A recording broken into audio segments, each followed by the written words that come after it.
മറ്റൊരു പ്രധാന വാർത്ത, രാഹുൽ മാങ്കൂട്ടത്തിനെതിരായ 23 വയസ്സുകാരിയുടെ പരാതി, അതായത് രണ്ടാമത്തെ ബലാത്സംഗ പരാതി നമ്പർ 2 സംഘത്തിന് കൈമാറിയിരിക്കുന്നു. KPCCക്ക് നൽകിയ പരാതിയാണ് DGP SITക്ക് കൈമാറിയിരിക്കുന്നത്.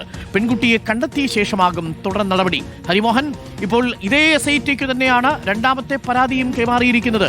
വളരെ വിശദമായി ഈ കാര്യങ്ങളെല്ലാം അതിൽ ഉൾക്കൊള്ളിച്ചിട്ടുണ്ട്. ഇനി പെൺകുട്ടിയെ കണ്ടെത്തി കഴിഞ്ഞാൽ രണ്ടാമത്തെ FIR, പുതുതായിട്ടൊരു FIR കൂടി ഇടുമോ?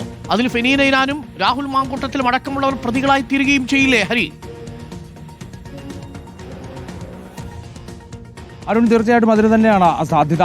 വളരെ ഗൗരവ സ്വഭാവത്തിൽ തന്നെയുള്ള പരാതിയാണെന്നുള്ളതിൽ സംശയമില്ല. ഇന്നലെ KPC പ്രസിഡന്റ് സണ്ണി ജോസഫാണ് അത് DGPയുടെ മെയിലിലേക്ക് ഈ പരാതി ഫോർവേഡ് ചെയ്ത് നൽകിയത്. തുടർന്നാണ് അതിൻ്റെ ഒരു പ്രാഥമിക പരിശോധന, അതായത് ഇതിൽ എത്രത്തോളം കഴമ്പുണ്ട് എന്നതടക്കമുള്ള പരിശോധന പൂർത്തിയാക്കിയ ശേഷമാണ് അത് പ്രത്യേക അന്വേഷണ സംഘത്തിന്, അതായത് നിലവിൽ രാഹുൽ മാങ്കൂട്ടത്തിൻ്റെ ആദ്യ കേസ് അതായത് രജിസ്റ്റർ ചെയ്ത കേസ് അന്വേഷിക്കുന്ന അതേ അന്വേഷണ സംഘം, കമ്മീഷണർ മേൽനോട്ടം വഹിക്കുന്ന DCPയും ACPയും ഒക്കെ ഉൾപ്പെടുന്ന അതേ അന്വേഷണ സംഘത്തിന് സംസ്ഥാന പോലീസ് മേധാവി കൈമാറിയിരിക്കുന്നത്. അന്വേഷണം നടത്തിക്കൊണ്ട് ഉചിതമായ തീരുമാനമെടുക്കാം എന്നുള്ളതാണ് അന്വേഷണ സംഘത്തിന് നൽകിയിരിക്കുന്ന നിർദ്ദേശം. അതായത് ആ പരാതിയിൽ പറയുന്ന പെൺകുട്ടിയെ കണ്ടെത്തുക, ഇമെയിൽ ID മാത്രമാണ് നിലവിൽ ഇപ്പോൾ പരാതിയിലുള്ളത്.